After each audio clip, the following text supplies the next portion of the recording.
그냥 동네 소나무가 아닌 광복 소나무라는 공식 명칭을 갖게 됩니다. 이들이 이렇게까지 소나무에 애정을 쏟는 이유는 이 소나무가 광복을 기억하는 유일한 기념물이기 때문에 후대에 고이고이 물려주기 위해서라죠. 당신만 모르는 한국사 19, 8.15 광복절편입니다. 네. 저는 진짜 기사를 준비하면서요. 네네. 오늘 방송의 목표를 하나 세웠습니다. 울지 말자. 오늘 울 것 같아요. 아, 정말요? 그러니까 오늘 다시 봐도 또 눈물이 나는 기사가 되게 재밌습니다. 그야말로 뭐 저희를 울컥하게 만드는 역사가 아닐 수 없는데 지난 프리한 19 5회 때였습니다. 당신만 모르는 한국사 6.25 전쟁편이 방송됐을 때 주변에도 그렇고 시청자분들께서도 6.25에 대해서 몰랐던 역사를 많이 알게 됐죠. 정말 유익했다 이런 말씀 많이 해주셨거든요. 저희도 보람됐고요. 네. 자, 오늘 방송은 이제 부모님과 자녀들이 함께 시청할 수 있는 방송이고요. 교과서와 수능에 나오는 역사만 알려드리지 않습니다. 꼭 기억해야 할 우리의 역사. 오늘 꼭 본방사수하시고요. 당신만 모르는 한국사 19 8.15 광복절 편 이번엔 17입니다. 몸의 병을 고치는 의사는 소의, 마음을 고치는 의사는 중의, 사회의 병을 고치는 의사는 대의라는 말이 있습니다. 일제강점기 사람들을 의술로 돕고자 세브란스 병원 의학교에 입학한 한 학생이 있었습니다. 그런데 1909년 세브란스 병원 의학교에 입원한 독립운동가 안창원 선생을 만나면서 의사가 아닌 조국의 독립을 꿈으로 삼게 됐습니다. 이 학생은 바로 훗날 몽골에서 신의로 추앙받게 되는 대암 이태준 선생입니다. 세브란스 병원 의학교 제2회 졸업생이 된 이태준 선생은 난징을 거쳐 몽골로 건너갑니다. 이후 몽골에서 같은 뜻을 가진 동지들의 병원, 동의의국을 세우는데요. 이 동의의국은 독립운동가들의 연락 거점이자 군자금 유통 경로가 됐고요. 이태준 선생 본인 또한 독립자금 운반 등의 임무를 맡으며 독립운동에 적극 참여하게 됩니다. 또한 의사로서 사람을 구하는 일에도 앞장섰습니다. 당시 몽골에 퍼져있던 고질병을 근대식 의술로 고쳐주면서 몽골의 마지막 황제인 보그드 칸의 어이가 되어 훈장까지 받게 됐다죠. 그러던 어느 날 한 서양인 폭탄 제조 기술자가 중국에 있던 의열단 단장 김원봉을 찾아오게 됩니다. 당시 의열단이 사용하는 폭탄이 자주 불발되자 이태준 선생이 폭탄 기술자를 소개해 주기로 한 건데요. 그런데 이때 같이 올 줄 알았던 이태준 선생의 모습을 볼 수 없었습니다. 그 이유는 당시 몽골의 수도는 러시아의 반혁명 세력에게 점령당할 아주 위험한 위기의 상황이었는데요. 이태준 선생은 독립운동을 위한 임무 완수를 위해 남았다가 그만 러시아군 내부의 반혁명 세력에게 살해당한 것이죠. 당시 그의 나이 겨우 38세였습니다.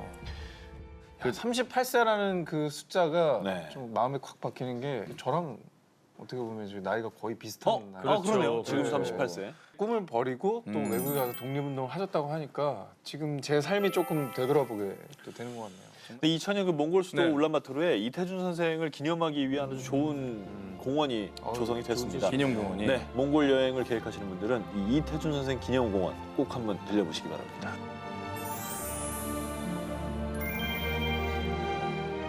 당신만 모르는 한국사 19. 자, 이번엔 8.15 광복절 편의 16입니다. 공개합니다. 파란 눈의 독립운동가입니다. 1919년 3.1운동 직후 상하이로 가는 배를 탄 김구 선생과 15명의 동지들. 그들이 막 서해안을 통과했을 때 일본의 경비선이 나팔을 불며 배를 세우라고 소리칩니다. 하지만 이들을 태운 배는 경비정을 따돌렸고 무사히 상하이 황푸강 나루에 도착을 했어요. 이때 조선 독립투사들의 탈출을 도왔던 이 배 함장은 바로 아일랜드계 영국인 조지 루이스 쇼였습니다. 1907년 중국 단둥에서 무역회사 겸 선박회사인 일용양행을 설립한 사업가였는데요. 당시 영국의 지배를 받았던 쇼의 모국인 아일랜드. 1919년 1월 아일랜드가 본격적인 독립전쟁을 시작했고 이후 얼마 지나지 않은 1919년 3월 1일 우리나라에서 3.1운동이 일어난 거죠. 조지 루이스 쇼는 한국의 처지가 아일랜드와 비슷하다고 생각해서 동병상련의 감정을 느끼게 돼 조선의 독립운동가들을 지원하기로 마음을 먹게 됩니다. 그리고 1919년 5월 쇼의 회사인 일용양행 2층에 대한민국 임시정부 교통국이 설치됐는데요. 이후에 이곳에서 독립운동을 위한 비밀 임무들이 수행됐고요. 조지 루이스 쇼는 회사의 선박을 이용해 독립운동에 필요한 무기 운반, 군자금 전달, 독립운동가의 출입국 같은 중요한 창구 역할을 하게 됩니다. 독립운동가 김사는 쇼를 이렇게 회상합니다. 폭탄은 안동에 있는 영국 회사 앞으로 보내는 의료품 화물 상자에 넣어서 보냈다. 회사의 지배인은 아일랜드인 테러리스트였는데 그는 돈 한 푼 받지 않고 오로지 동정심에 조선을 도와주었다. 라고 말했죠. 하지만 일본은 이런 조지 루이스 쇼를 얼굴 없는 테러리스트라 부르며 계속해서 감시하다가 마침내 1920년 7월 11일 결국 쇼를 체포합니다. 하지만 영국 정부의 강력한 요구로 수감 4개월 만에 석방됐는데요. 감옥에서 풀려난 뒤 단동으로 돌아온 그는 정의를 위해 조선인의 독립운동을 적극 지원하겠다며 주민들에게 약속을 합니다. 이후에 일제가 일용양의 매수 공작을 벌이는 등 갖은 탄압을 했지만요. 이에 굴하지 않고 계속해서 조선인들의 독립운동을 도왔던 쇼. 이런 공로를 인정해 1963년 한국 정부가 쇼에게 건국훈장 독립장을 수여했습니다. 안타깝게도 후손을 찾는 일이 쉽지 않았지만요. 오랜 수소문 끝에 다행히도 2012년에 쇼의 손녀에게 독립장이 전수됐다고 합니다. 박수 한번 보내죠. 네. 고맙네. 본인의 모국과 비슷한 상황이기 그러니까요. 때문에 네. 돕고 싶었다라는 저 마음. 저는 존경의 마음을 표하지 않을 수 없네요. 당신만 모르는 한국사 19, 8.15 광복절 편 15입니다.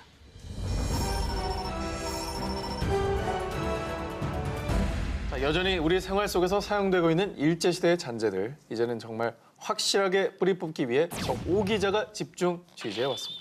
지난 2014년 일제 잔재였던 집원 주소가 도로명 주소로 전면 전환됐는데요. 이것도 무려 100여 년 만에 바뀌게 된 거라죠. 자, 이렇게 지금도 여전히 남아있는 일본의 잔재들. 칠판 위에 너무나도 당연하게 걸려있는 저 태극기. 저 태극기가 일제의 잔재라는 사실 아셨습니까? 뭔 소리예요? 자, 저렇게 그렇죠. 국기를 액잔에 넣어서 게시하는 방식이 바로 일본이 천황에 대한 충성을 이끌어내기 위해 강요한 일장기 게시 방법이었다고 하고요. 또 학창 시절에 수학여행 때 잠 못 이루던 기억 다들 있으시죠? 네. 네. 그런데 이 수학여행 역시 일제의 잔재로 지적이 되고 있습니다. 말이 자, 일본이 메이지 유신 이후 1907년에 수학여행을 만들었는데 조선의 학생들을 일본으로 수학여행 보내 조선반도를 장악하고 열도를 우러르게 만드는 목적이었고요. 저런. 운동회나 국민체조 또한 일제 군사교육의 잔재가 형태로 남아있는 겁니다. 자, 그리고 우리 12월 31일에 카운트다운 세면서 제아의 종소리 듣지 않습니까? 네네. 근데 이게 사실 제아의 종도 1929년 새해를 맞이하면서 라디오 방송에서 인근 일본인 사찰의 종을 빌려다가 종을 쳤던 게 첫 시작이었다고 합니다. 잔재네요. 뭐 이렇게 우리 삶 깊숙이 남아있는 일제의 잔재, 우리가 사용하는 말에도 남아있죠. 우리가 응원할 때 쓰는 이 파이팅, 영어 스펠링으로 쓰면서 영어로도 알고 계시는 분이 많잖아요. 예, 하지만 본래 파이팅은 복싱에서 시합 개시를 알리는 뭐 파이트에서 유행이 된 건데 세계 2차 대전 당시 일본군이 잘 싸우라는 의미로 파이토 이렇게 외치면서 응원 구호로 변형된 것으로 추정이 되고 있습니다. 파이팅도 안 써야겠네. 일본식 영어 표현이라는 거죠? 그렇죠. 화이터 화이터 이러면서. 파이팅 대신에 어. 아자, 힘내자. 아장 표주는 거예요? 네, 아자는 뭐 감탄사니까요. 으라차차. 아자! 전현무 선수 으라차차! 그럼 으라차차 좋잖아. 구해야 돼요. 잔재 다 없애버려야 돼요. 근데 저는 이런 건 있어요. 뭐 국기다는 방식, 태극기. 뭐 학교 그거 명칭 바꾸자. 이런 거는 좀 약간 톤을 약간 담은 그런 게 있잖아요. 그런 거 조금 바꿨으면 좋겠어요. 아주 의미 있는 기사였어요. 당신만 모르는 한국사 19, 8.15 광복절 편 11입니다. 조선 파라코의 비밀. 지금 평생 파라코의 삶을 살아간 한 남자의 숨겨진 비밀을 파헤쳐드립니다. 퇴계 이황 선생의 제자이자 영남학파의 거두였던 학봉 김성일의 13대 종손 김용환은요. 당시 안동에서 무척 이름을 날린 파라코입니다. 노름꾼이란 얘기죠. 도박을 하느라 아내가 아이를 낳는 줄도 몰라서 아내에게 미안하, 오면서 깊이 뉘우쳤어. 이제 달라지겠어. 라는 약속도 잠시. 다시금 땅 문서를 들고 투전판을 찾았다고 합니다. 급기야 시집간 자신의 외동딸이 시댁에서 농을 사오라고 받아온 돈마저 가로채서 안동 노름판이란 노름판에는 모조리 끼얹었던 김용환. 새벽녘이 되면 판돈을 모두 걸고 막판 내기를 했는데 이때 돈을 잃게 되면 새벽 몽둥이야! 하고 외쳐서 10여 명의 하인들을 불러 판돈 전부를 빼앗기까지 해서 사람들은 가문에서 집안 망해먹을 종손이 나왔다며 욕을 하기 일쑤였다고 합니다. 이렇게 그는 학봉종택에 내려오던 전답 약 59만 제곱미터. 요즘 화폐 가치로 보면 무려 약 300억 원을 모두 도박으로 탕진한 셈인데요. 이렇게 가문에 먹칠을 하고 김용환은 평생을 파라코로 살다가 광복 다음 해인 1946년 4월 26일 세상을 떠나게 됩니다. 그런데 파라코 김용환을 둘러싸고 훗날 엄청난 비밀이 밝혀지게 됩니다. 사실 그는 20대 초반부터 의병 활동을 시작으로 30대에는 만주 망명길에 올라 군자금을 모집하기 위한 비밀 결사단체인 의용당의 서기로 활동했는데요. 그러던 중 의용단원들과 체포돼 수차례 옥고를 치르자 결국 일제 눈을 피하기 위해 노름으로 돈을 탕진한 것처럼 위장해 만주 독립군에게 독립자금으로 보낸 것이었습니다. 안타깝게도 스스로 평생을 노름꾼으로 위장한 김용환 지사는 1946년 여름 급격히 병세가 위중해졌을 때 하중환 지사가 가족에게 알리자고 했지만은 아니네.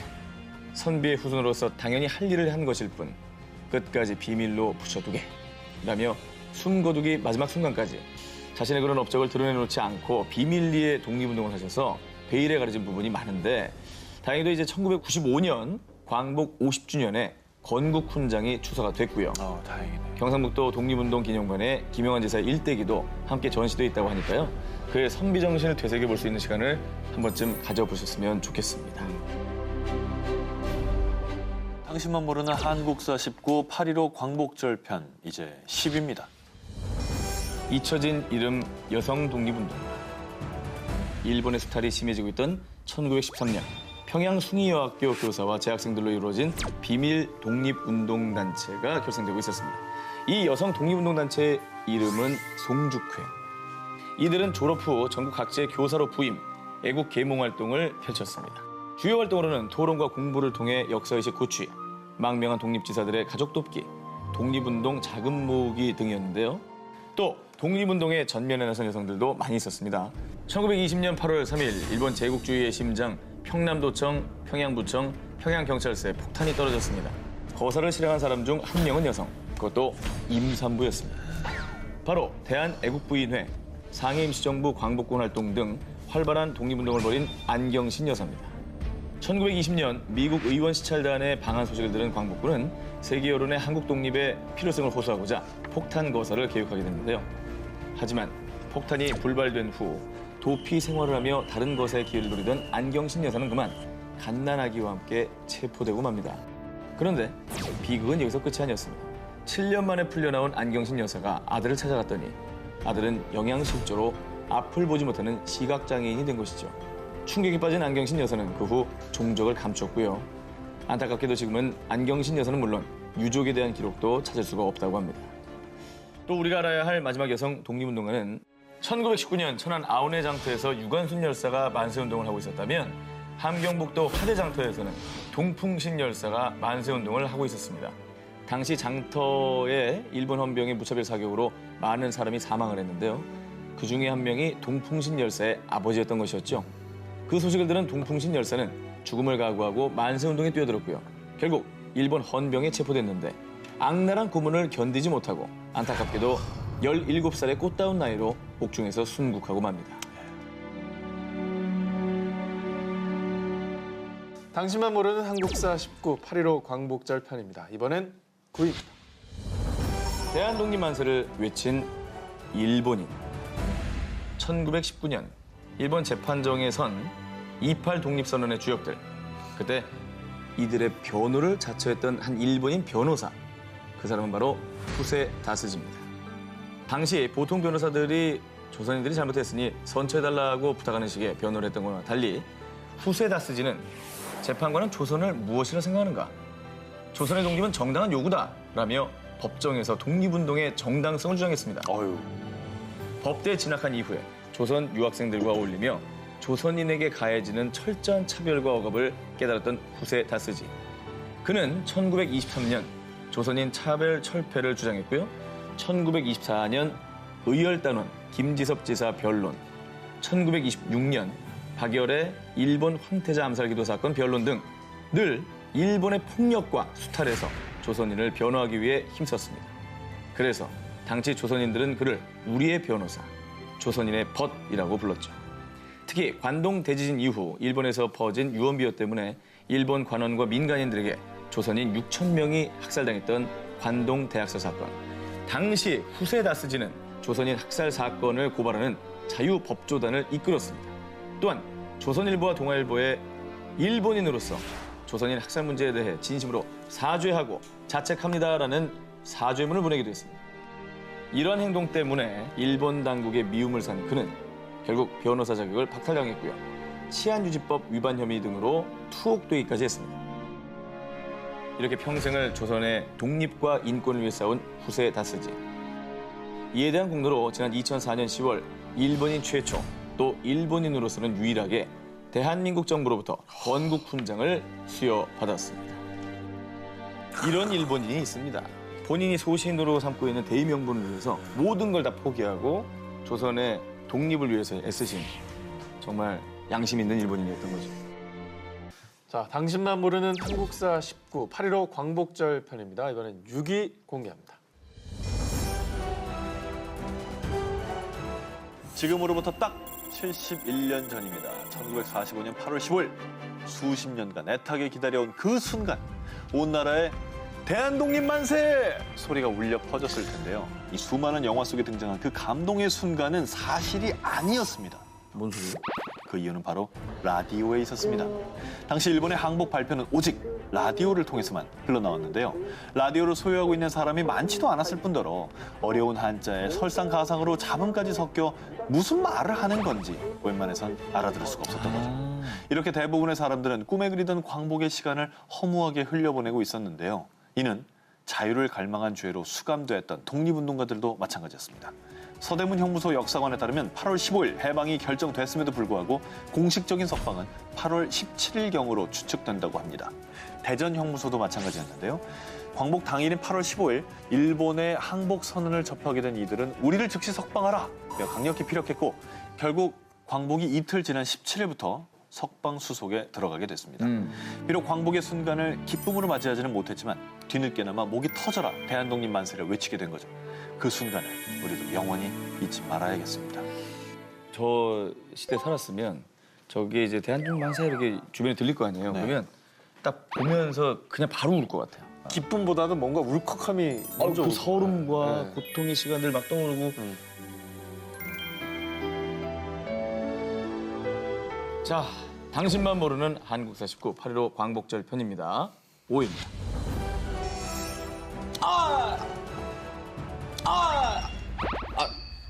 창피해.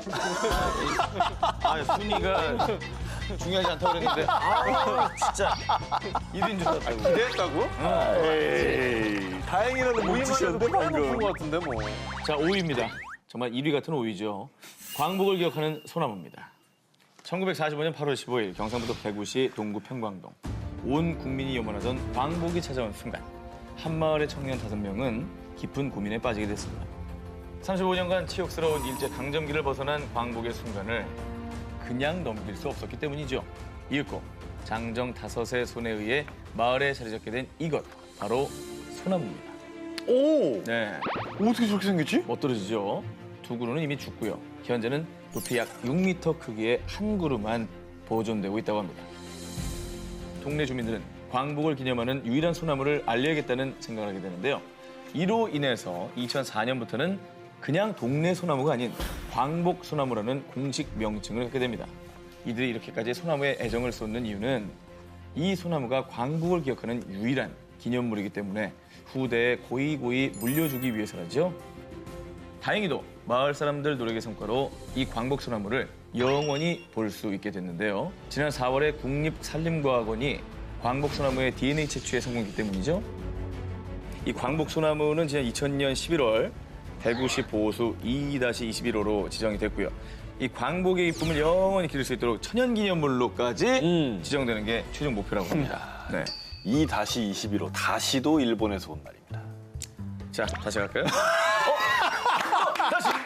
다시는 우리말이지? 다시는, 어게인. 그 다시는 괜찮죠? 다시는 참 뭐라고 해야 되냐? 다시는 뭐 2에 21이라고 하죠. 2에 21. 2에 21호로 지정됐고요. 최종 목표는 광복의 이쁨을 영원히 누릴 수 있도록 천연기념물로 지정하는 거라고 합니다.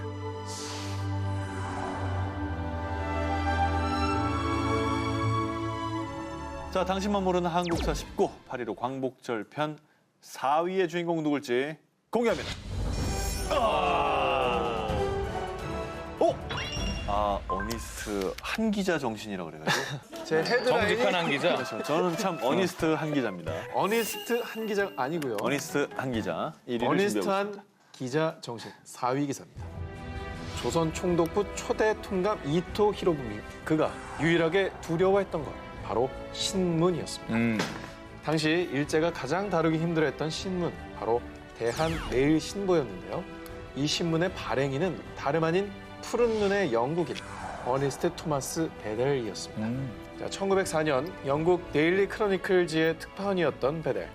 양심이 허락지 않아 친일적인 기사를 쓸 수 없었던 그는 본사에 사의를 표합니다. 고국으로 돌아가지 않고 1904년 7월 18일 대한매일신보와 영문판 코리아 데일리 뉴스를 창간하게 되죠.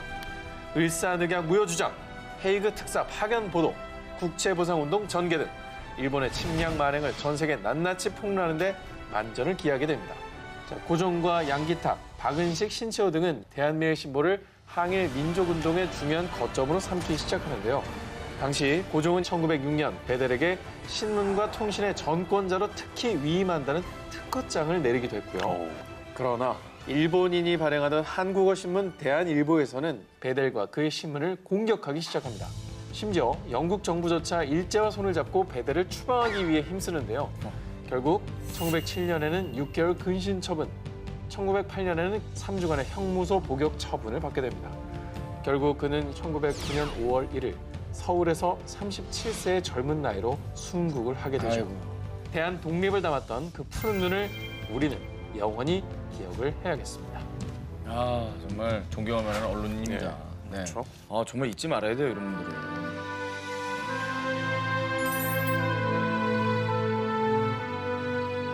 당신만 모르는 한국사 19 8.15 광복절 편 3입니다.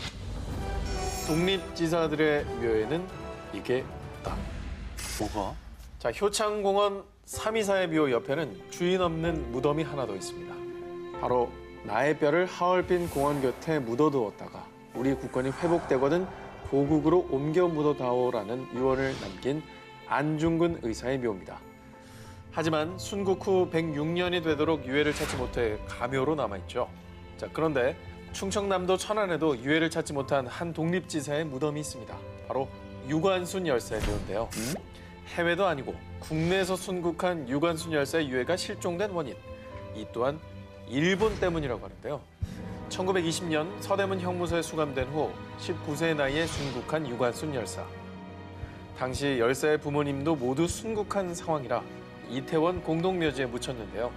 그런데 문제는 순국 16년 후인 1936년 발생합니다. 일본이 이태원 공동묘지의 무덤들을 이장을 했는데 그 과정에서 유관순 열사 유해 행방이 묘연해진 겁니다. 결국 지금까지 유해는 찾지 못하고 넋이라도 위로하기 위해 생가가 있던 천안의 초혼묘를 조성을 했고요. 영화 암살에 나오는 안오균 역의 모티브가 됐다고 알려진 남자은 의사의 묘 또한 가묘로 알려져 있고 고국으로 돌아오지 못한 순국 선열의 유해를 찾기 위해 노력하는 게 우리가 해야 될 또 중요한 일들 중에 하나가 아닌가 이런 생각. 우리가 좀 노력을 하고 있겠죠. 예. 네, 정부가 노력을 하고 있는데 좀 더 적극적으로 노력을 가열차게 해야죠. 맞습니다. 자, 당신만 모르는 한국사 19 8.15 광복절편 2위를 공개해드립니다. 아주 둘이 피튀기네요, 지금. 자, 유관순의 스승 하란사. 헬렌 켈러에게 설리반 선생님이 있었다면 유관순에게는 이 사람이 있었습니다. 1875년 평안남도 안주에서 태어난 그녀, 바로 하란사인데요. 결혼 이후 공부를 하기로 마음을 먹은 하란사. 1896년 이화 학당에 입학해 도쿄 게이오 기주쿠대를 거쳐 미국 웨슬리안 대학교까지 약 10여 년간 유학길에 오른 그녀. 인문계에서 처음으로 미국 유학과 문학사 학위를 받은 지식인이었습니다. 자, 하란사는 귀국 후 이화학당 교수로 재직하면서 자치단체인 이문회를 조직해 제자들의 계몽운동에도 힘썼는데요. 그 제자 중 한 사람이 바로 유관순 열사로 조선을 밝히는 등불이 되달라고 부탁을 했다는 일화도 전해지고 있습니다. 자, 하란사는 제자들을 가르친 것 외에 독립운동에도 깊게 발을 담그고 있었는데요. 파리 국제강화회의에 여성 대표로 참석해 조선 독립을 호소할 계획을 세우게 된 그녀. 그러나 이 계획이 일본에 알려지게 되면서 황급히 중국 베이징으로 몸을 숨기는데요. 결국 의문의 죽음을 맞이하게 된 그녀. 1919년 3.1 만세운동에서 수많은 여학생들이 태극기를 들고 마음껏 소리쳐 만세를 부를 수 있었던 것은 그녀들의 스승 하란사가 있었기 때문이 아닐까요? 멋지네요. 네. 네. 이게 사실 유관순 열사도 정말 훌륭한 분이지만 이 훌륭하신 뒤에는 항상 그분을 이끈 그렇죠. 정신적인 지주나 그렇죠. 이런 스승이 계시는 것 같아요. 세련된 표현은 아니지만 정말 멋지다라는 말밖에는 떠오르지가 않네요. 자, 18위부터 2위까지 프리한 기자들이 가요책의 특종을 터뜨렸고요. 저는 어느 순간 그냥 중계요원이 된 듯한 네. 어쩌다 제 처지가 이 모양이 됐는지 모르겠습니다만 별이 똑같습니다. 네. 오늘로서 단독 선두가 결정이 됩니다. 오 기자가 이길 봤는데. 나이 바보 형한테 아자아자 한번 해줘, 아자아자. 아자자, 으라차차, 오상진, 파이팅! 파이팅! 오케이. 파이팅! 마지막에 파이팅 나왔어, 마지막에. 파이팅 하지 말라니까. 입에 붙었어. 자, 이번 주 1위와 19위를 차지하게 된 특종 헤드라인을 확인해 보겠습니다.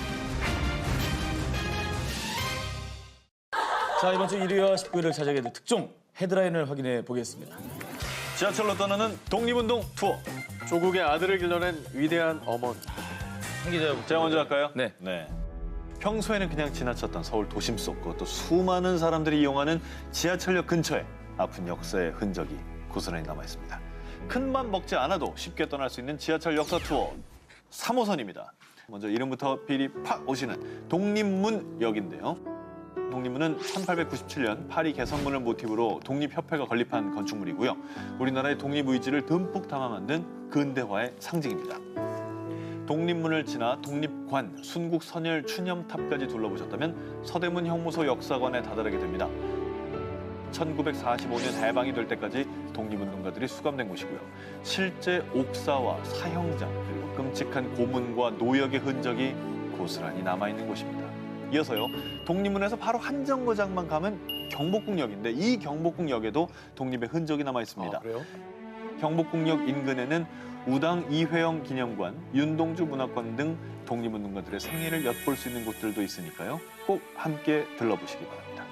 또 경복궁역에서 한 정거장을 더 가면 이번엔 인사동에 있는 안국역인데요. 우리가 이곳을 꼭 방문해야 되는 이유는 바로 주한 일본 대사관 앞에 자리한 평화의 소녀상 때문입니다. 일본군 위안부 피해자들을 기리기 위해 세워진 이 소녀상을 자세히 보면 채 땅에 닿지 못한 소녀의 발 뒤꿈치를 볼 수 있습니다. 해방 후 한국으로 돌아온 이후에도 마음 편히 고향에 발을 붙일 수 없었던 소녀들, 그녀들을 위해서라도 우리는 왜곡되지 않은 올바른 역사 인식을 가져야 하지 않을까요? 그리고 안국역에서 8정거장 약 15분을 더 가면 3호선 쇼핑의 메카 압구정역이 나오는데요. 로데오 거리 바로 옆에 신민회, 독립협회, 흥사단 등 독립운동을 위해 인생을 바친 안창호 선생의 기념관이 있다는 사실 알고 계셨습니까? 그대는 나라를 사랑하는가? 라는 질문으로 김구 등 수많은 독립운동가에게 영향을 끼친 안창호 선생의 어록을 만나볼 수 있습니다. 역사를 잊은 민족에게 미래는 없다라는 말 모두 알고 계실 텐데요. 우리의 미래를 위해 청소년들은 친구들과 또 부모님은 자녀와 함께 지하철 역사 투어를 따라보는 건 어떨까요? 자, 또 다른 1위 후보 이제 오상진 기자의 기사 한번 보도록 할까요? 헤드라인은 조국의 아들을 길러낸 위대한 어머니입니다. 내가 만약 이 늙은 어미보다 먼저 죽는 것을 불효라고 생각한다면 이 어머니는 웃음거리가 될 것이다. 너의 죽음은 너의 한 사람 것이 아니라 조선인 전체의 공분을 짊어지고 있는 것이다. 내가 나라를 위해 이에 이른즉 딴 마음 먹지 말고 죽으라. 이토 히로부미 사사로 사형 판결을 받은 안중근 의사에게 그의 어머니 조 마리아 여사가 보냈다고 구전되어 내려온 이 편지. 31살이라는 젊은 나이에 순국한 안중근 의사 뒤에는 이렇게 강인한 어머니가 있었는데요. 아들이 세상을 떠난 뒤에는 중국에 정착해 그곳 독립운동가들의 어머니가 되어준 조 마리아 여사. 자, 이렇게 조국의 아들을 길러낸 위대한 어머니가 또 있습니다. 1911년 신민회에 가입해 독립운동을 하다 서대문 형무소에 투옥된 백범 김구 선생. 그때 철창 속의 아들을 보며 나는 네가 경기감사를 한 것보다 더 기쁘다고 말한 사람. 바로 그의 어머니 광낙원 여사인데요. 한 번은 김구 선생 주변의 독립운동가들이 광낙원 여사의 생일 잔치를 준비한다는 소식을 듣고 본인이 직접 음식을 만들어 먹겠다며 돈을 받아간 일이 있었다는데요. 그런데 생일날 그녀가 내놓은 것은 권총 2자루. 자신의 생일 비용으로 독립운동에 사용할 권총을 샀던 것이죠. 이렇게 그녀는 독립운동가들에게 이영만리 독립운동을 한다는 사람들이 생일 잔치가 다 무엇이냐라고 호통을 쳤다고 합니다. 뿐만 아니라 중앙군관학교 낙양분교에서 군사훈련 중인 청년 20여 명을 돌보기도 했던 그녀. 이렇듯 광낙원 여사는 김구 선생의 어머니였을 뿐만 아니라 대한민국 임시정부의 어머니였고 또 한 명의 독립운동가였습니다. 예, 정말 존경하지 않을 수가 없네요. 그 어머님의 그 아들이라는 생각도 들고요. 그러네요. 자, 일단 뭐 마음을 많이 비우신 것 같으니까 뭐 제가 마음이 편하네요. 자, 그러면 당신만 모르는 한국사 19 8.15 광복절편 영광의 1위 기사 한국사 강사이신 라영환 선생님 연결해서 발표 듣겠습니다. 라 선생님. 안녕하세요. 네, 안녕하세요. 네, 안녕하십니까. 어때요? 저희 기사들 총평을 좀 해주신다면. 8월 15일 이제 광복절을 맞이해서 대한민국에 살고 있는 청년들과 또 우리 학생들에게 광복의 의미가 되새겨질 수 있는 어떤 좋은 프로그램이었다는 생각을 해보게 되었습니다. 네, 이제 발표를 해주시죠. 당신만 모르는 한국사 19 8.15 광복절 편의 1위 특종 뭡니까? 제가 뽑은 1위는 조국의 아들을 길러낸 위대한 어머니로. 만세! 좋은 기사예요. 만세! 이 기사를 1위를 뽑으신 이유는요? 세상에 이런 말이 있지 않습니까? 세상에 보이는 게 다가 아니다. 안중근 선생님, 백범 김구 선생님 이런 위대한 인물이 있지만 독립운동을 하는 데 있어서의 가장분이 될 수 있는 것은 그런 교육의 힘이 그만큼 강하고 무섭다는 것을 말씀드리고 싶고요. 선생님, 오늘 좋은 말씀 감사하고요. 덕분에 아주 좋은 영향을 또 우리 시청자분들께 드린 것 같습니다. 오늘 네네네. 감사합니다. 네, 감사합니다. 감사합니다. 네. 일제가 저지른 침략과 수탈 그리고 반인륜적인 죄악의 상처는 여전히 아물지 않고 있는데요. 그래서 준비한 오늘의 특종 잊지 말아야 할 일본의 만행 10부입니다. 오늘 정말 뼈아픈 역사를 다시금 되새겨 보려고 합니다. 일제 조선 침략은 물론 제2차 세계대전 중 태평양 전쟁에서 수많은 인명을 살살한 전범국 일본 제국주의. 그들의 저지른 만행이 역사의 뒤안길로 사라지지 않게 하려면 결코 이 일들을 잊어서는 안 되겠죠. 그럼요. 그래서 이번 3.1절 100주년을 맞아서 전범국 일본이 전 세계에 저지른 만행을 낱낱이 파헤쳐봤습니다. 역사를 잊은 민족에게 미래란 없다. 우리가 역사를 잊는다면 전범국 일본의 족쇄를 풀어주는 꼴이 됩니다. 3.1절 100주년 특집 잊지 말아야 할 일본의 만행 19. 다시 그 뼈아픈 역사를 들여다보겠습니다. 잊지 말아야 할 일본의 만행 19 9일을 공개합니다. 제1동포가 흘린 100년의 눈물. 제1동포들의 서러운 역사는 약 100년 전부터 이어져 왔습니다. 1910년대부터 1940년대까지 일제는 부족한 노동력을 채우기 위해 조선인들을 유인하거나 강제로 일본과 중국에 끌고 갔습니다. 하지만 그곳에서 조선인들은 노예 그 자체, 제대로 된 임금은 뭐 절대 없고요. 학대당하고 굶어 죽고 이런 일까지 허다했습니다. 치욕적인 고통의 나날을 견딘 우리 선조들. 그런데 그렇게 기다리고 기다렸던 조국 해방을 맞았지만 약 200만 명의 조선인 중에 60만 명의 조선인들은 일본에 남게 됐는데요. 가족들이랑 이제 생리별하고 얼마나 또 돌아오고 싶었을까요? 그죠? 그렇죠. 그런데 더 안타까운 일은 해방 후에도 제1동포들을 향한 차별이 계속됐다는 겁니다. 원치 않는 타향살이로도 서러운데 제1동포들을 이방인 취급하면서 일본 사회에 정착하지 못하게 한 거죠. 그런데 무엇보다 제1동포들을 더 비참하게 만든 건 지문날인. 1952년 외국인 등록법 개정이 되면서 제1동포들은 14세가 되면 구청에서 10손가락의 지문을 등록하고요. 게다가 3년에 한 번씩 재등록해야 했습니다. 즉, 일본에 거주하는 제1동포들을 감시하고 통제하기 위한 비인간적인 제도인 거죠. 강제로 끌고 와가지고 뭐 이렇게 지문 날인해가지고 계속 감시하려고. 무슨 죄입니까 그분들은? 뭐 일본에 살고 싶대요? 그래서 우리는 일본인과 동등한 권리를 원합니다. 제1동포들의 기나긴 투쟁과 노력으로 뒤늦게서야 1993년에서야 지문날인이 폐지됐습니다. 하지만 여전히 지방선거권을 비롯한 참정권은 없는 상황. 이에 UN 인종차별철폐위원회에선 일본 정부에 제1동포에게 지방참정권을 부여하라고 권고하고 있는데요. 하지만 일본 정부는 계속 회피하고 있는 상황이라고 합니다. 잊지 말아야 할 일본의 만행 19 8위를 공개하겠습니다. 사륙의 지옥선 리스본 마루. 침몰된 한 척의 배, 828명의 잊힌 사람들, 그리고 1834명의 전하지 못한 사연. 1942년 10월 1일에 벌어진 결코 잊을 수 없는 일제의 만행. 자본주의 열강의 패권 전쟁이라 불린 제2차 세계대전.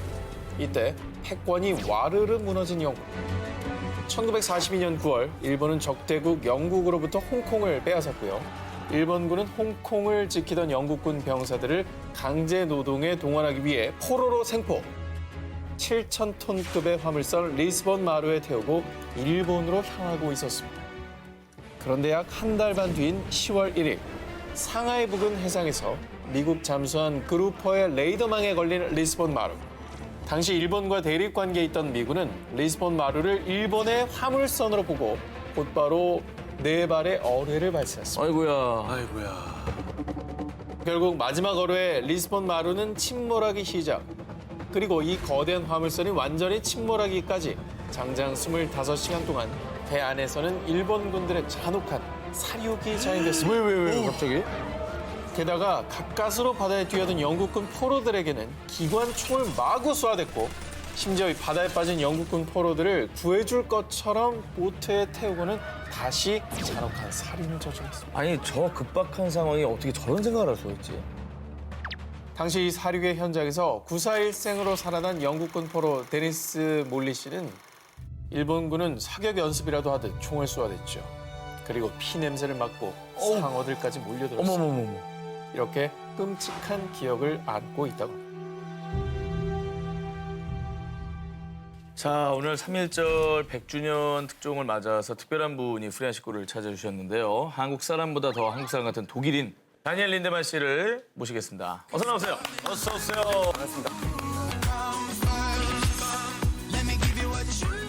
저희가 오늘 스페셜 기자로 모신 이유가 있죠. 자, 오늘 전범국 일본의 만행에 대해서 얘기를 하고 있는데 이 일본과 늘 비교가 되는 나라가 바로 독일입니다. 자, 70년대 빌리 브란트 서독 총리가 폴란드 바르샤바 유대인 게토 추모비 앞에 저렇게 무릎 꿇은 모습이 뭐 저뿐만 아니라 세계인 모두의 가슴을 지금도 울리고 있지 않습니까? 아, 너무 부러워요. 진짜 저 사진이 정말 많은 의미를 담고 있고 그래서 그날 무릎 꿇은 건 한 사람이지만 일어선 거는 독일 전체였다. 세계의 용서를 받았다는 그런 평가가 있습니다. 심지어 가장 많이 피해를 본 나라 중에 하나인 폴란드에서도 그렇죠. 이제는 그런 거부감이 많이 줄어들었다고 하니까. 그리고 독일이 더 대단한 건 저런 이벤트로 끝나지 않는다는 거예요. 뭐 형우 씨 방금 얘기하셨지만 뭐 메르켈 총리 같은 경우도 계속 이제 말을 하면서 뭐 희생자를 위해서 그리고 우리 미래 세대를 위해서 우리는 절대 잊지 않겠다고 또 말씀하고 있습니다. 우리 생전에 일본의 총리가 네. 천안의 독립기념관 앞에서 무릎 꿇고 사죄하는 그 영상을 볼 수가 있을까? 절대 못 볼 것 같아요. 절대 못 볼 것 같아요. 제가 볼 때는 절대 독일 사람도 이렇게 분노를 하는데. 어떤 근거로 그렇게 얘기해요? 아니 지금 사과해봤자 옛날에 65년도에 우리는 이미 충분히 배상금을 냈다고 이제 주장하는 청구원이었잖아요. 거잖아요. 아, 그것도 아는구나. 그래서 그 주장을 바꿀 일이 없어요. 잊지 말아야 할 일본의 만행 19, 7위 공개해 주세요. 밀리 환초 조선인 학살 사건. 크고 작은 섬으로 이루어진 태평양 중섭의 마셜 제도. 그 중에서도 100여 개의 섬이 둥근 띠 모양을 이루고 있는 밀리 환초. 태평양 전쟁 중이던 당시 일본은 마셜 제도 내 밀리 환초를 미국 침략의 전초 기지로 삼았습니다. 하지만 미국은 일본을 견제하기 위해 섬 주변을 완전히 포위하며 봉쇄 작전을 벌였죠. 자, 그래서 결국 밀리 환초는 일본 본국으로부터 식량 등 보급이 끊긴 지 1년이 넘었고 밀리 환초 내 치르본 섬은 이미 미군에 있다는 폭격으로 죽음의 그림자가 짙게 드리워져 있었습니다. 그런데 그곳에 처참히 버려진 이들이 있었으니 1942년 초 비행장 등 군사시설을 짓는다는 명목으로 강제 동원된 1,000명의 조선인들. 극심한 식량난에 섬 주변 풀을 뜯어 죽을 쑤어 먹었는데요. 이때 가장 잔혹했던 일제의 만행이 있었으니 한 생존자의 증언에 의하면 조선인의 인육을 고래고기라고 속여서요. 노동자들에게 배급해 이를 후에 알게 된 조선인들의 분노가 극에 달하는 일까지 발생. 말도 안 돼요. 일본군의 악랄함에 그들은 더 이상 선택의 여지가 없었습니다. 일본인에게 잡아먹히거나 굶어 죽거나 죽기는 마찬가지다. 맨 주먹으로라도 싸워야 된다. 1945년 3월 18일 밤 탈출을 시도하려던 조선인 징용자들. 그런데 그때 귓전을 때린 기관총 소리. 이웃섬 루크노르 섬에서 중무장한 일본군 토벌대 50여 명이 닥치는 대로 조선인들을 무자비하게 학살. 손을 들고 항복한 조선인에게도 가차없이 총알새를 퍼붓고 총검을 휘둘렀습니다. 저 사진 위에 사진 봐봐요. 저 시신들 앞에 놓고 웃고 있죠? 자랑스럽게 서 있잖아요. 진짜 악마다. 저걸 자랑스러워하는 거야. 짐승이에요, 짐승. 자, 불행 중 다행으로 밀리 환초의 악몽은 주변 섬에 주둔하던 미군에 의해 끝이 났고요. 겨우 목숨을 건진 조선인들은 1946년 2월 조국으로 다시 돌아올 수 있었는데요. 그리고 일본군의 잔혹한 사륙의 역사는 2006년 생존자 박정원님의 증언을 토대로 123쪽의 수기로 쓰여 더 큰 힘이 실렸는데요. 소중한 자료입니다. 그렇죠. 저런 기록들이 남아 있는 게 정말 다행인 거예요. 정말 다행이에요. 우리가 일본과 계속해서 역사의 매듭을 풀 수가 없는 게 이 강제 징용, 전범 기업들이 결코 본인들이 했던 일들을 인정하지 않고 있다는 것 사실 때문인데요. 자, 독일도 강제 징용의 과오가 있지 않겠습니까? 저희도 있죠. 이제 전범 기업들이 굉장히 많았었죠. 예, 이제 예. 대표적인 기업은 이제 후고 보삐인데 이제 남성복으로 되게 유명하잖아요. 양복 네. 정장. 다 아실 텐데. 네, 그죠? 알죠, 알죠. 네, 그 기업은 그 당시 이제 히틀러와 손을 잡고 아예 적극적으로 협조했었단 말이죠. 아, 네. 진짜? 나치 군복 그다음에 이제 히틀러 청년단 그 제복도 그렇고요. 그냥 독일 사람들이 만든 게 아니라 폴란드, 프랑스, 체코 이런 사람들이 이제 강제 노동시키면서 한 200명 정도 이제 강제 노동시켜서 똑같구나. 만들었는데 원래 그 운영권도 없어졌어요. 네. 패배하고 나서 그렇죠. 네, 패배하고 나서 그럼 여기는 뭐 사과를 했어요? 2011년도에 공식적인 사과문도 발표했었고요. 우리가 아는 일본 전문 기업들 사과 한마디도 안 하고 아니, 그 예전에 강제 징용 그 임금도 안 주겠다고 지금 재판하고 그러죠. 그 판결이 우리나라 났는데도 인정도 안 하잖아요. 압류를 당해도. 잊지 말아야 할 일본의 만행 19, 6위를 공개합니다. 제2차 세계대전이 벌어지던 1942년 2월 15일 일본군은 영국의 식민지였던 싱가포르를 점령하고 맙니다. 그때부터 악랄한 가혹 행위를 저지른 일본군들. 그중에서도 일본이 특히 경멸했던 이들은 싱가포르에 거주 중이던 화교들이었습니다.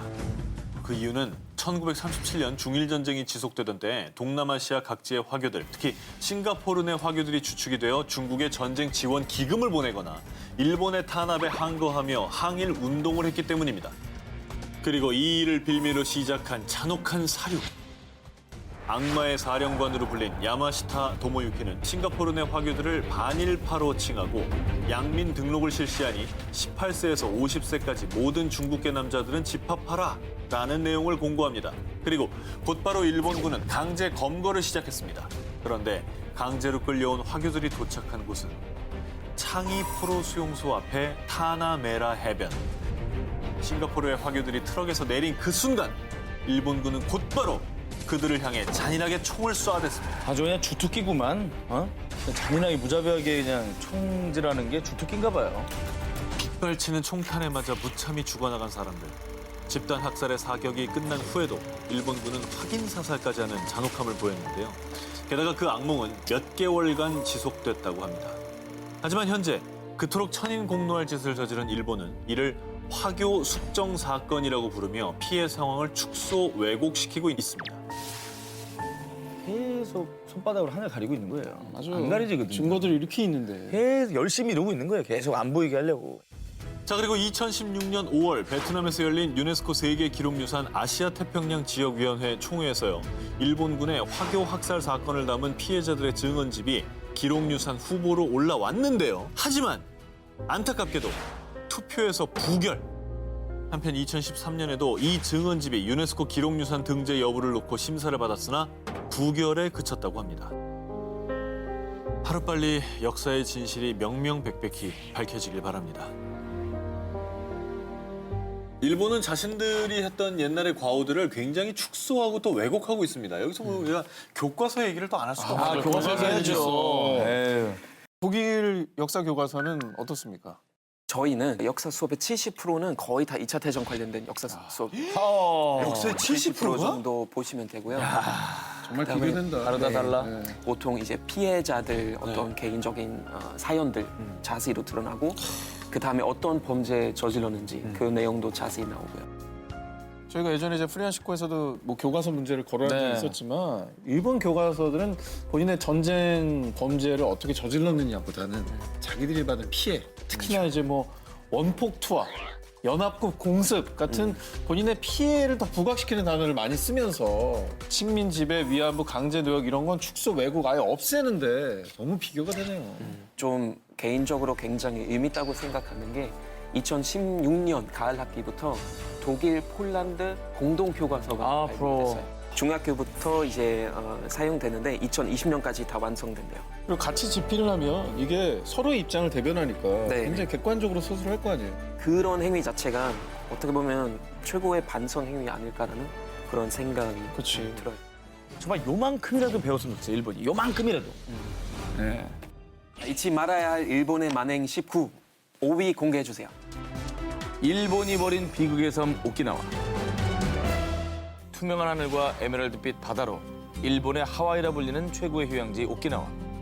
그런데 이토록 아름다운 휴양지가 한때는 일본이 자국민을 강제 학살시킨 사륙의 현장이었다는 사실 알고 계십니까? 자국민을요?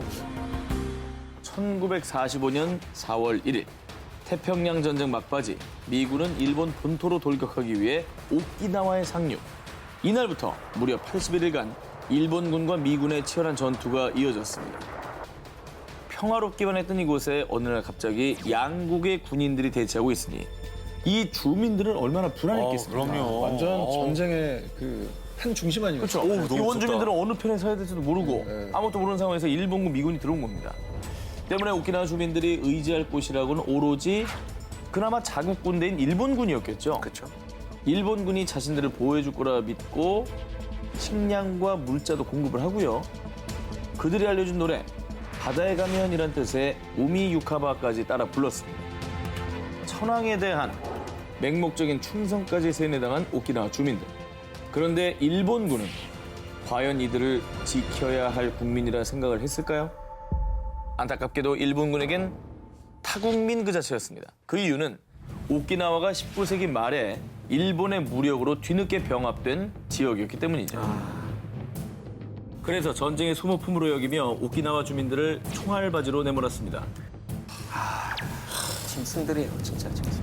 심지어는 미군들에게 붙잡혀 비참한 꼴을 당하느니 천황을 위해서 영광스럽게 자결하라 라며 주민들에게 수류탄을 나눠주고 집단 자결까지 명령했다고 합니다. 하지만 어떻게든 살아남기 위해 안간힘을 쓴 주민들, 그들은 동굴로 피난을 했는데 이때도 일본군은 미군에게 은신처를 들킬까 봐 어른 아이 할 것 없이 무참히 살인을 저질렀다고 합니다. 진짜 엄청나다. 결국 태평양 전쟁에서 무고한 죽임을 당한 오키나와 주민들은 무려 12만 2,200여 명. 이 피해 역사를 잊지 않은 오키나와현은 1945년 6월 23일 종전의 날을 위령의 날로 제정. 지금도 매년 6월 23일이면 추모 행사를 하며 무고한 희생자들의 넋을 기리고 있다고 합니다. 보통은 이제 전쟁 피해국에서 위령제나 이제 이런 추모 행사를 많이 하는데 독일은 또 이 부분도 본받을 만하죠. 일단 여러 가지 사례가 있는데 제일 대표적인 추모 공원 아마 베를린 있는 그 추모비일 거예요. 네, 이제 홀로카우스트 만말이라고 해서 홀로카우스트 추모부인데 여러 가지 크기의 돌들이라고 해서 남녀노소 가리지 않고 이제 희생자들 이제 가리키는 그런 의미 가지고 있는데 가장 한가운데 한가운데 있어요. 가장 도시 중심에 한가운데 있고요. 네, 그리고 그걸로 끝나지 않고요. 거기 내려가시면 이제 박물관이 있는데 이제 이름의 방이라고 해서 그 600만 명의 유대인들의 이름들이 다 새겨져 있어요. 이름이 하나하나 네, 다. 그래서 600만 명 사람이니까 사실 어마어마한 그런 숫자잖아요. 그래서 다 읽으려면은 네. 6년 7개월 27일 정도 걸린다고 합니다. 이름만. 네네, 이름만. 그 다음에 이제 베를린 돌아다니면 곳곳에 그 금속판인데 바닥에 있어요. 도로 여기 곳곳에. 근데 이제 그거는 독일 말로 슈톨퍼슈타인이라고 불러요. 그러니까 걸림돌이란 뜻이에요. 근데 거기 이제 보면 누가 여기 살았는지 어디로 끌려가는지 보여요. 벨린에만 한 5,500개 정도 있대요. 그러니까 도시 자체가 그냥 추모공원이라고 생각하시면 돼요. 그 말이 너무 멋있다. 도시 자체가 추모공원이다. 네. 아, 이런 얘기를 하다 또 일본으로 돌아오면 네. 가슴이 답답해지는 거예요. 자, 일본은 피해자들에 대한 추모와 반성은커녕 1978년이죠. 태평양 전쟁의 A급 전범들 14명의 위령패를 야스쿠니 신사에 합사를 했습니다. 게다가 거기에 이제 대한제국 군인들까지 합사가 돼 있는 거죠. 그러니까 이름 모를 그 피해자의 어떤 위령까지 거기서 함께 모였다고 생각하면 그러니까 대한제국 군인들은 영원까지 고통받고 있는 거예요. 그러니까요. 그 전범들, 왜 같이 있어요? 그 전범들과 합사해서 너무 고통을 받는 거예요. 그러니까요. 잊지 말아야 할 일본의 만행 19, 4위 공개합니다. 중국 난징의 악몽. 1937년 겨울 2명의 일본 육군 무카이 토시아키 소위와 노다 치요시 소위 이 두 사람이 벌인 대결은 백인 빌기 초기록 무카이 106대 노다 105 라며 일본 유명 T일간지에 대서 특필됐었는데요. 자, 이들이 말한 대결은 다름 아닌 참수 대결. 끝도 없네. 1937년에서 1938년 벌어진 난징 대학살. 희대의 전쟁 범죄로 기록된 이 끔찍한 학살 속에 인간의 탈을 쓴 두 악마는 광기 어린 살인 경쟁까지 벌였는데요. 이봐, 우리 누가 먼저 100명을 죽이는지 한번 내기할까? 어? 그리고 일본 언론에선 이 끔찍한 대결을 마치 스포츠 중계하듯 보도했는데요. 그때부터 그 두 악마는 포로들부터 무관 민간인들까지 난징 쯔신산 일대 마을을 뒤집으며 눈에 보이는 대로 중국인들을 학살 또 학살. 자, 전해지는 바에 따르면 광기에 사로잡힌 그들은 노인과 아이 할 것 없이 심지어 임산부까지도 잔혹하게 칼로 찌르고 목을 베었다고 합니다. 게다가 참수 경쟁은 일본군 사이에서 마치 게임처럼 번져 다른 일본군들에 의해 300명 배기 등으로 이어졌는데요. 이때 무참히 살해된 중국인 수가 최소 약 300명일 거라는 추산만이 그 참혹함을 알려주고 있습니다.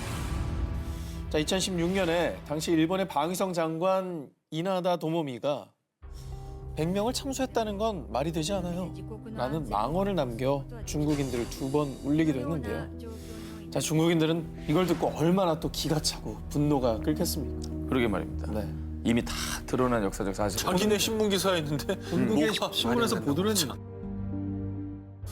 일본 전범 재판은 이게 전범 재판을 해도 죄를 깎아주고 사면되고 이런 일이 반복이 되고 있어요. 하긴 해요. 그러니까요. 이게 정말 말이 안 되는 것 같아요. 독일의 경우는 어떻게 하고 있습니까? 저희는 끝까지 쫓아가요. 끝까지 쫓아가는데요. 여러 가지 사례들이 있고 계속 또 신문에서 계속 또 많이 보도되거든요. 그러니까 91세 할아버지가 재판을 받았는데 이제 교도소로 넘어가는 길에 이제 또 사망하신 그런 결국 그런 일들이 있었는데 고령이든 간에 봐주지는 않는 거죠. 절대 봐주진 않아요. 아니 죄를 저질렀는데 끝까지 당연히 책임져야 되죠. 그래서 그거는 너무나 필요한 행위라고 생각하는데 이제 기본적인 여러 가지 단체도 있거든요. 예를 들면 대표적으로 이제 사이먼 위센타일 센터라고 있어요. 그러니까 독일 재단 아니고 미국 재단인데 목록을 가지고 있으면서 이제 끝까지 추적하는 거죠. 근데 독일이 거기 적극적으로 협조를 해요. 그래서 같이 찾자는 그런 의미로 이제 계속 이제 찾고 있고요. 독일 내에서도 나치 전범 수사 중앙본부가 있는데 그쪽에서 이제 방금 말씀드린 것처럼 91세 할아버지도 재판받고. 저게 선진국입니다. 저게 선진국인 거죠. 잘 산다고 선진국이 아닙니다. 네, 일본이 좀 본받았으면 좋겠습니다. 자, 그러면 3.1절 특집 잊지 말아야 할 일본의 만행 19. 전 기자, 한 기자의 순위 각 한 개씩 남아 있습니다. 네. 자, 1위 후보들인데요. 헤드라인부터 한번 볼까요?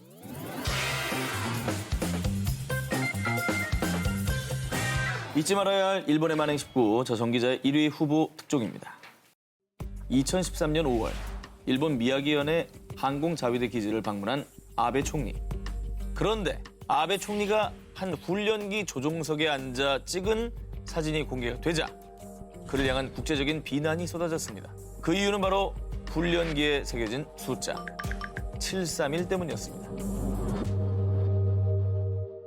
1933년 화학무기 개발 및 의학발전 도모를 명분으로요.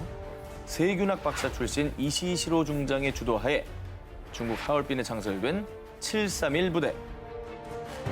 이곳에선 조선인, 중국인, 소련인 등 국적을 불문하고 어린아이부터 임산부, 노인까지 실험 대상으로 삼았습니다. 이때 생체 실험 대상자를 부른 이름이 통나무를 뜻하는 마루타였습니다. 그리고 그들은 백신 연구를 위한 혈청을 얻기 위해 산 사람의 몸에서 피를 모두 뽑아 죽이기도 했습니다. 각 신체 기관에 흑사병의 원인인 패스트균을 침투시킨 뒤 해부를 해서 세균의 침투 정도를 관찰합니다. 이 잔혹한 실험들은 마취제가 영향을 미칠 것을 우려해서 그 어떤 마취도 없이 그냥 행해졌다고 합니다. 자, 그리고 이렇게 잔혹한 생체 실험으로 희생된 이들은 증언을 기초로 파악된 피해자만 무려 3천여 명. 거기에 세균전으로 인한 피해자는 수만 명에 달할 것으로 추정되고 있습니다. 하지만 일본 정부는 731 부대의 존재는 인정하면서도 생체 실험에 대해서는 정말 뻔뻔하게도 여전히 은폐와 부인으로 일관하고 있습니다. 자, 그렇다면 종전 후 731 부대는 과연 어떤 법의 심판을 받았을까요? 1946년 일본 도쿄에서는 제2차 세계대전 종전 후 미국의 주도로 일본 전범들에 대한 재판이 시행됐습니다. 그리고 1947년 법의 심판대에 오른 한 남자. 그는 731 부대의 총책임자 이시 시로였습니다. 사람들은 A급 전범 중에서도 가장 악랄한 만행을 저지른 그가 당연히 사형에 처해질 거라 믿었죠. 그러나 본 법정은 이시 시로에게 무죄를 선고한다. 모두의 예상을 뒤엎고 그에게 무죄가 선고됐습니다. 아니 왜요? 왜? 극악무도한 생체 실험을 통해서 얻은 자료 때문이었습니다. 뭐냐 이거. 제1차 세계대전 때부터 세균전에 지대한 관심을 가졌던 미국으로선 이 자료를 놓칠 수가 없었던 것이죠. 결국 당시 전범 재판의 총책임자였던 더글라스 메가더 장군은요, 731 부대의 생체 실험 자료를 넘겨받는 대가로 이시시로에게 면죄부를 줬다고 합니다. 그 밖에도 생체 실험을 토대로 한 731 부대 연구 보고가 일본 다수의 의과대학의 박사학위 논문으로 제출. 또 교토대 의학부에서는 731 부대 관련자 33명에게 박사학위를 수여했다고 합니다. 화가 나. 희생자들은 비통한 역사 속에 가려져 있고 되려 가해자의 반인륜적인 만행은 업적으로 남은 잘못된 역사. 지금이라도 이 악행에 눈 감은 나라는 모두 반성, 또 반성해야 할 것입니다.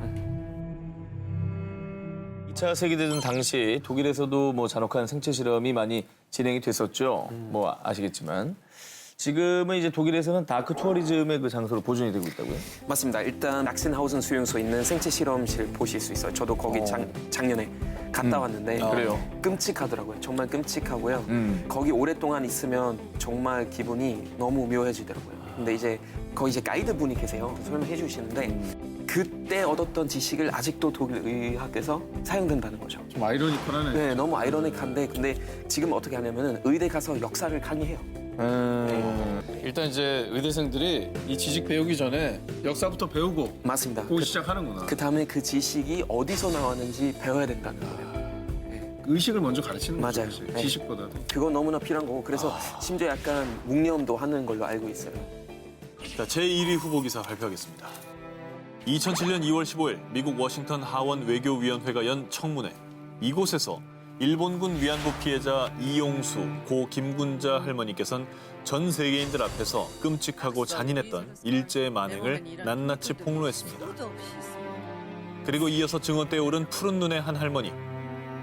Every day it was the same terror over and over again. 그녀는 네덜란드 일본군 위안부 피해자 얀 루프 오헤른 할머니였습니다. 야, 근데 위안부 피해자라고 하면 보통 아시아권 여성을 많이 떠올리시는데. 또 한국, 중국 많이 생각하죠. 그렇죠. 네덜란드도 있었군요. 그렇습니다.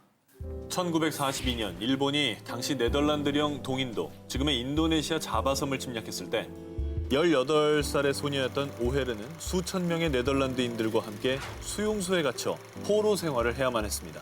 그러다가 1944년 2월 26일 오헤렌을 포함한 미혼 여성들을 어디론가 끌려간 곳은 일본군들의 성노예로 처참한 치욕을 견뎌야만 하는 위안소였습니다. 우리가 그렇게 많은 악행들을 봤는데 위안부 얘기를 아직 안 했어요. 그렇죠. 그죠? 그녀를 비롯한 수많은 네덜란드 여성들은 밤낮 없이 하루에도 수십 번씩 일본군의 끔찍한 성적 모욕과 구타, 집단 성폭행을 견뎌야만 했고요. 또 다른 네덜란드 위안부 피해자 고 엘렌 판더 플레그 할머니의 증언에 따르면 매일 20명 이상의 일본군을 상대하고 저항이라도 하면 살해 위협과 함께 가족들까지 살려두지 않겠다며 협박했다고 합니다. 악몽 같았던 과거, 그 수치스러움에 가족들에게조차 비밀로 한 채 평생을 살아온 오헤른 할머니. 그런데 1992년 한국의 위안부 할머니들이 일본 정부를 상대로 힘겨운 싸움을 벌이는 모습을 보고 큰 용기를 얻게 됐습니다. 그리고 그 해말 힘을 내어 그녀는 도쿄에서 열린 국제전쟁범죄 청문회에 유럽 여성 최초로 증언대에 오른 거죠. 정말 용기 있는 결정을 하신 거죠. 일본은 우리가 죽기를 기다리지만 나는 죽지 않을 겁니다. 일본 정부로부터 사과를 받을 수 있도록 계속 투쟁할 겁니다. 꿈 많은 18 소녀에서 어느덧 96이 된 오헤른 할머니. 그녀는 여전히 위안부 문제 해결을 위한 투쟁을 멈추지 않고 있습니다. 다시 한번 뭐 그 용기에 박수를 좀 드리고 싶네요. 네. 자, 그럼 오늘의 데스크 한국 홍보 전문가 서경덕 교수님을 영상으로 만나보겠습니다. 자, 서경덕 교수님 안녕하세요. 안녕하세요. 네, 안녕하세요. 반갑습니다. 저희 기사 총평을 좀 전해주신다면요. 네, 3.1운동 100주년에 걸맞는 아주 훌륭한 아이템들이었던 것 같습니다. 특히 이제 일제 만행이 우리나라에서 이렇게 국한된 것만이 아니라 전 세계적으로 자행됐다라는 어떤 지식을 주셔서 감사드리고요. 특히 이제 강제징용 문제라든지 아니면 일본군 위안부 문제라든지 이런 인권에 관련된 사연들을 다뤄주셔서 시청자들께는 굉장히 좋은 역사 지식을 전달해 주셨지 않았나라는 생각이 듭니다. 자, 그러면 오늘 저희 1위 기사 발표해 주시기 바랍니다. 예, 바로 오늘의 1위는 네덜란드 할머니의 용기 있는 고백으로 하겠습니다. 네, 이 기사를 선정하신 이유도 궁금한데요. 보통 일본군 위안부라고 하면 아시아권 여성에 국한돼 있다고 많은 사람들이 생각하는데 이런 이 서양권 여성에도 만행을 저질렀다는 굉장히 중요한 증거를 남기셨기 때문에 제가 1위로 이번에 선정하게 됐습니다. 자, 오늘 프리한 데스크 서경덕 교수님 좋은 말씀 고맙습니다. 고맙습니다. 예, 감사합니다.